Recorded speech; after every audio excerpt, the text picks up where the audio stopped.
aí, concurseiros, tudo bem com vocês? Nesse encontro, nós apresentaremos uma solução às questões de raciocínio lógico aplicadas pela banca Legatos. Então, chega junto, o Prof tá on.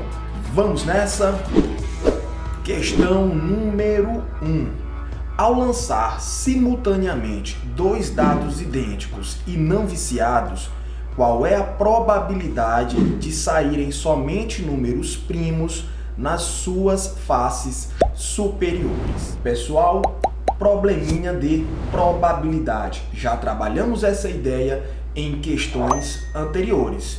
Assista a playlist completa, cursinho preparatório, beleza? Vamos nessa. Bom, pessoal, precisamos lembrar que a probabilidade de um evento é dada por uma razão entre a parte, que é o que nos interessa, pelo total de possibilidades do meu experimento. A definição formal garante o seguinte: a probabilidade de ocorrência de um evento é dada pela divisão entre o número de elementos do evento pelo número de elementos do espaço amostral. Porém, a definição aqui apresentada é de uma linguagem mais acessível. Bom, então nós precisamos encontrar aquilo que me interessa e o total de maneiras de ocorrência desse experimento. Tudo bem? Nessa questão, o experimento consiste em lançar ao mesmo tempo dois dados idênticos e não viciados. Vamos recordar o seguinte: se eu tivesse apenas um dado, qual seria o meu espaço amostral? Bom, no lançamento de um dado, o espaço amostral é dado pelo conjunto formado pelos números 1, 2, 3, 4, 5 e 6. E é muito comum aqui, partindo dessa ideia, o estudante acreditar que, bom, se para um dado o meu espaço amostral, o meu conjunto total de possibilidades compreende a 6, então, para dois dados, eu vou ter um espaço amostral com 12 possibilidades. Veja bem, para dois dados, o espaço amostral é bem maior do que isso. Olha só. Vamos supor que no primeiro dado apareça na face voltada para cima o número 1. Então nós teríamos como possibilidades 1 e 1, outra possibilidade 1 e 2, que representa 1 no primeiro dado e 2 no segundo. Nós teríamos 1 e 3, 1 e 4, 1 e 5, e nós teríamos face 1 no primeiro dado e 6 no segundo dado. Observe que esses resultados são supondo que no primeiro dado a face foi 1.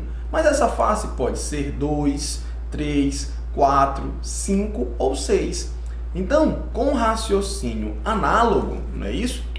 Aqui nós temos 6 resultados. Mas com raciocínio análogo, quando for 2, eu vou ter mais 6.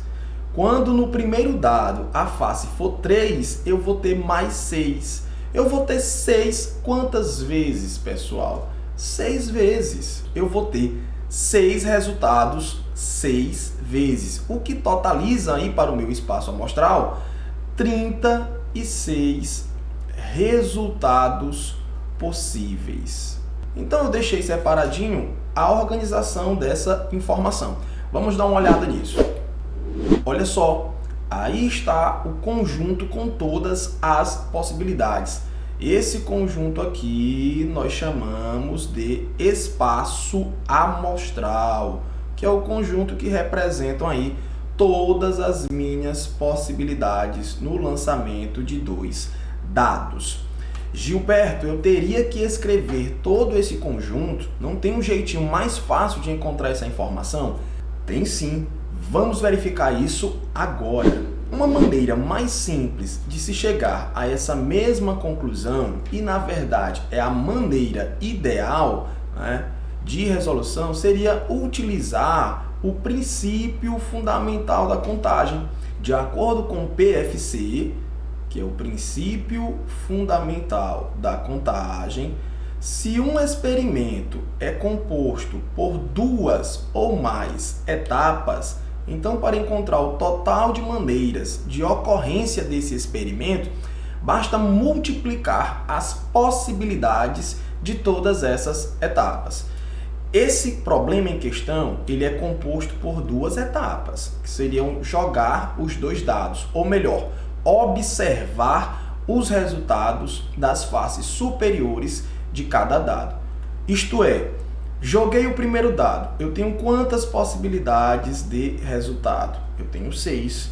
De modo análogo, ao observar o resultado no segundo dado, eu também terei 6 possibilidades. Multiplicando, nós obteremos o total de possibilidades. 6 vezes 6 é igual a 36. E nós já sabíamos que esse conjunto ele possui 36 resultados possíveis. Belezinha? Essa seria a ferramenta ideal, a mais prática de encontrar esses resultados. Nós vamos utilizar ela ainda nessa questão.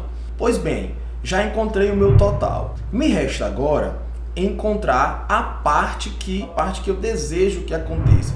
E eu desejo que saiam apenas números primos nas faces superiores desses dados. Nós poderíamos, por exemplo, procurar essa informação que nos interessa aqui nesse registro. Olha só, quais são os resultados em que nós temos somente números primos? Vamos olhar aqui, né? Esse primeiro, nenhum, tá? Porque aqui aparece o número 1 e o número 1 não é primo. Vou começar a destacar, nós teríamos 2 e 2, resultado com somente números primos. Nós teríamos 2 e 3, nós teríamos 2 e 5. Aqui embaixo nós teríamos 3 e 2, 3 e 3, 3 e 5. Na próxima, nós não teríamos nenhuma, porque tem o 4, beleza? Aqui com o 5, nós teríamos o 5 e 2, 5 e 3 e o 5 e 5.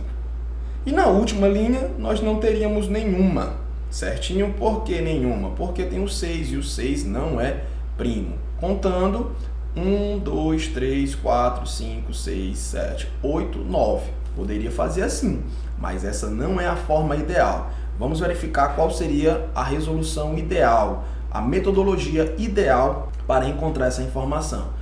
Mais uma vez, eu irei utilizar o princípio fundamental da contagem, pessoal. Observar o resultado em dois dados. Esse é o nosso experimento.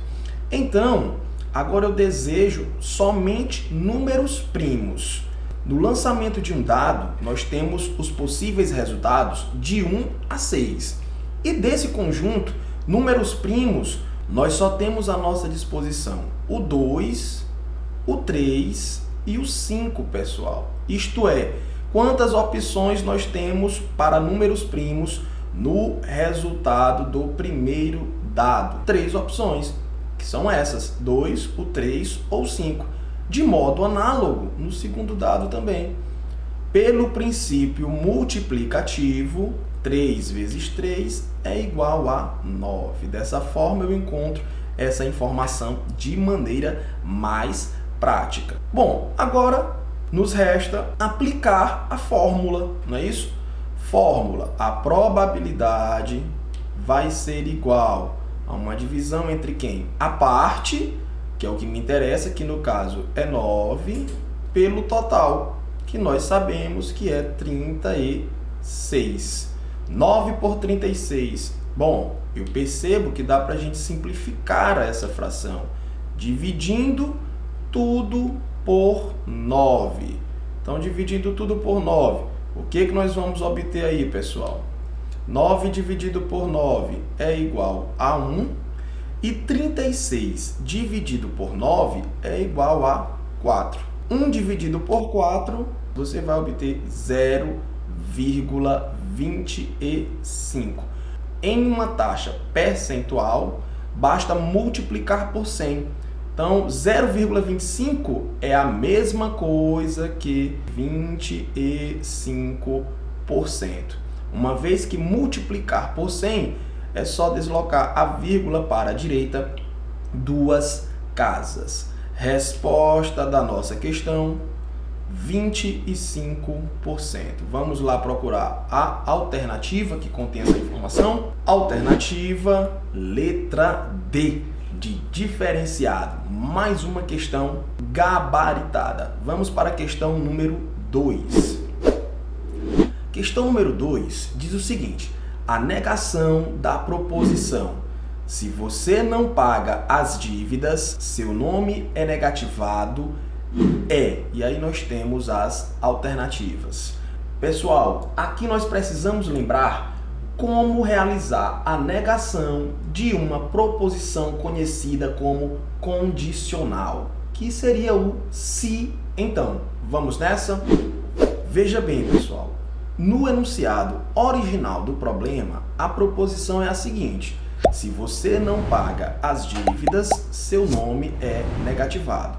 Após aquela vírgula, está subtendido esse conectivo então. Isto é, a frase pode ser simplesmente lida da seguinte forma: se você não paga as dívidas, então seu nome é negativado. É justamente essa ideia do se então, pessoal, que nós chamamos de condicional. Assim, toda proposição que aparecer esse se então como uma proposição condicional, tá, pessoal? Apareceu o se, então nós estamos trabalhando com uma condicional. Você não paga as dívidas. Eu vou chamar de sentença P, ou proposição P. Seu nome é negativado. Vou definir aqui como sentença Q. Antes de iniciarmos com a resolução desse problema, eu gostaria de lembrar como realizar a negação de uma proposição que contém o conectivo e ou o conectivo ou. Nós já fizemos isso em aulas anteriores. Vamos nessa. A ideia é o seguinte, pessoal. Em estudos anteriores, quando eu tenho uma proposição nesse sentido, P e Q, e eu desejo, esse circunflexo, lembrem-se, representa o conectivo E. Eu desejo realizar a negação dessa proposição. Então eu quero realizar a negação disso daí. Como é que a gente faz, pessoal?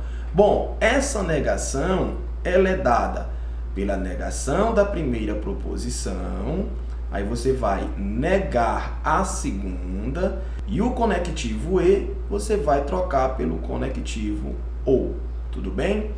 Então, apareceu o conectivo E, qual é a regrinha, o que eu devo fazer?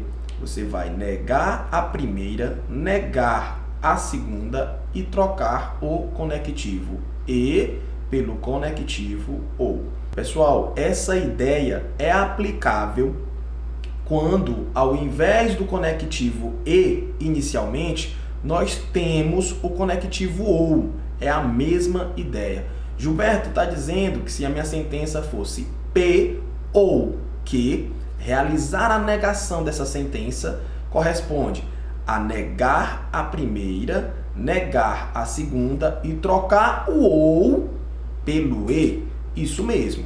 Se aqui fosse o OU, funcionaria de modo análogo. Trocaria lá pelo E, negando a primeira e negando a segunda. Mas nessa questão, não é isso. Nessa questão, nós estamos trabalhando com uma condicional. Qual é a ideia na condicional? Na condicional, você precisa conhecer o seguinte, olha, proposição P está implicando, tá? Essa setinha significa o se então. Proposição P está implicando na Q. Como é que eu faço para negar essa informação ou essa proposição? É isso que a questão está pedindo aqui para gente. Bom, pessoal, para negar essa proposição, você vai repetir a primeira, negar a segunda e substituiu-se então pelo conectivo e. O que eu vou fazer para negar a proposição que foi dada no enunciado da questão é isso que eu estou destacando aqui, pessoal. Essa informação era apenas um lembrete, um fique ligado. Então, o que eu vou fazer? Eu vou repetir a primeira, negar a segunda e buscar o conectivo e. Vamos, nesse sentido, procurar a alternativa correta. Nesse sentido, vamos analisar as alternativas e verificar qual aparece.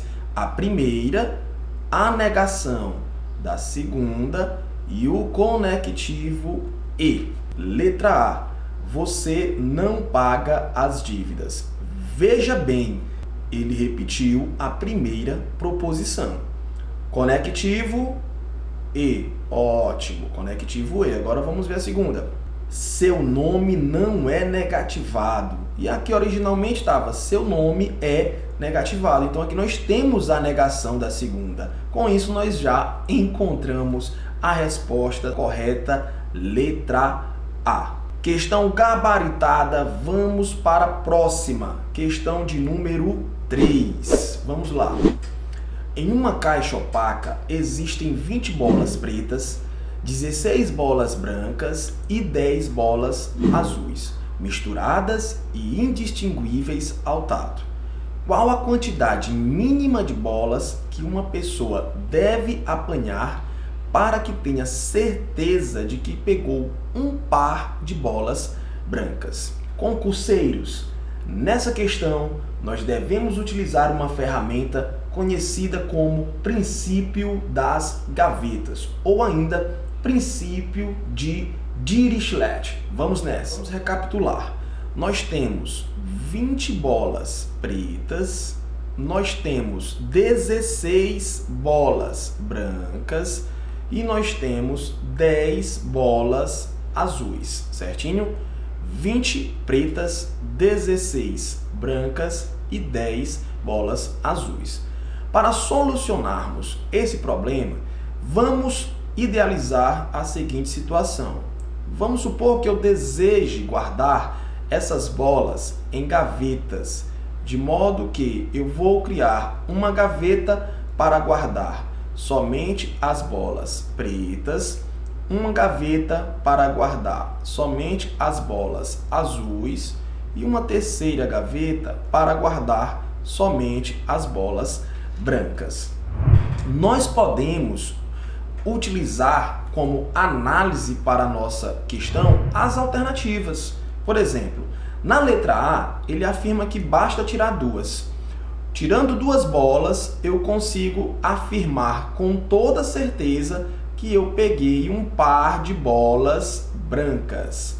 Isso não procede, pessoal, porque ao pegar duas bolas, eu tenho aí inúmeras possibilidades quanto à cor dessas bolas. Por exemplo, eu posso pegar as duas bolas e as duas bolas serem pretas, já que eu tenho um total de 20 bolas. Eu posso pegar essas duas bolas e as duas bolas serem azuis. Eu não garanto com certeza de que eu peguei um par de bolas brancas.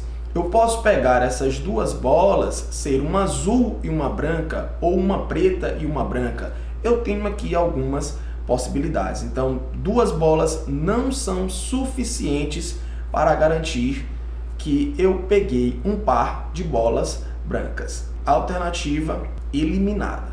Vamos analisar a letra B. A letra B diz que basta pegar 4. Com 4 bolas, eu já garanto com toda certeza que eu retirei um par de bolas brancas. Gente, de modo análogo, eu não consigo garantir isso, porque ao pegar 4 bolas, eu posso inclusive retirar essas 4 bolas na cor preta, ou as 4 bolas na cor azul, ou ainda, tenho aqui um leque de possibilidades, uma branca e 3 azuis, uma branca e 3 pretas, uma branca, uma preta e 2 azuis. Eu tenho muitas possibilidades, eu não garanto com toda certeza de que 4 bolas são suficientes para garantir um par de bolas brancas. Alternativa eliminada.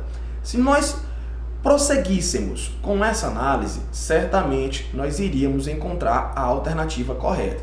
Mas aqui eu quero realizar uma pausa e te mostrar a maneira ideal de se prosseguir com essa resolução. Você vai pensar na pior hipótese possível, ok? E a pior hipótese possível seria o seguinte, olha, retirar 20 bolas e todas as bolas serem pretas, retirar mais 10 bolas e todas elas serem na cor azul. E aqui nós temos o seguinte, pessoal, nesse momento nós retiramos 20 mais 10, o que totaliza 30 bolas. 20 pretas e 10 azuis. Aqui agora não tem escapatória. Ao retirar a próxima bola, eu consigo garantir que essa bola será na cor branca. Eu vou ter que colocar essa bola lá na gaveta das bolas brancas. Ao retirar mais uma bola, não tem escapatória. Eu tenho que colocar essa bola na gaveta de cor branca. Sendo assim, pessoal, eu vou precisar de 32 bolas para garantir que eu tenha, no mínimo, um par de bolas brancas. Beleza? Alternativa correta, letra E. Questão gabaritada. Vamos para uma questão bônus, uma questão extra, com a mesma ideia. Uma urna contém 4 bolas vermelhas, 7 bolas verdes, 10 bolas azuis e 5 bolas amarelas. O número mínimo de bolas que devemos retirar sem olhar para garantir, para ter certeza de ter tirado pelo menos 3 bolas de uma mesma cor é 3, 5, 9, 12 ou 20. Certo? Quando ele diz aqui, pessoal, de mesma cor, pode ser as 3 bolas vermelhas, não é isso? Posso retirar as 3 bolas vermelhas, ou as 3 bolas verdes, ou 3 bolas azuis, ou ainda 3 bolas amarelas. Princípio das gavetas. Dito isso, vamos organizar essas bolas em gavetas. Eu vou colocar aqui uma gaveta para organizar somente as bolas vermelhas, uma segunda gaveta para organizar somente as bolas verdes, uma terceira gaveta para organizar somente as bolas azuis e uma quarta gaveta para organizar somente as bolas amarelas. Não é isso? Qual é a ideia de resolução? É pensar no pior cenário possível. E qual é o pior cenário possível? Veja bem, eu quero garantir um mínimo de 3 bolas na mesma cor. Então, o pior cenário possível seria o seguinte: retirar a primeira bola, exemplo, e ela ser vermelha, retirar a segunda bola, né, e ela ser verde, azul ou amarela, não importa, tá? Vou colocar aqui azul, na gaveta azul. Retirar a terceira bola e ela ser verde ou amarela, não importa. Observe que eu não estou colocando bolas na mesma gaveta. Eu tenho que evitar ao máximo que saiam essas 3 bolas na mesma cor. Então isso seria o seguinte, pessoal, olha, seria sair 2 vermelhas, 2 verdes, 2 azuis e 2 amarelas. Eu estou evitando ao máximo, o pior cenário seria esse. Até aqui, nós temos um total de que 2 mais 2 mais 2 mais 2. 2 vermelhas, 2 verdes, 2 azuis, 2 amarelas. Então, até aqui nós temos um total de 8 bolas. E ainda não ocorreu o que eu desejo. Acontece que ao retirar mais uma bola, independentemente da cor dessa bola, eu vou ter certeza de que, pelo menos em uma gaveta, eu terei 3 bolas na mesma cor. Isso significa dizer que se você retirar 9 bolas, certamente você terá pelo menos 3 bolas na mesma cor. Alternativa correta, letra C. Beleza? Mais uma questão gabaritada. E se por acaso esse vídeo foi útil para você, não deixe de clicar no gostei, no inscreva-se e no sininho para ativar as notificações e não perder nenhum vídeo novo aqui no canal. O Prof. Tá On com Gilberto Teixeira. Um grande abraço, bons estudos e até o próximo vídeo. Tchau, tchau, pessoal.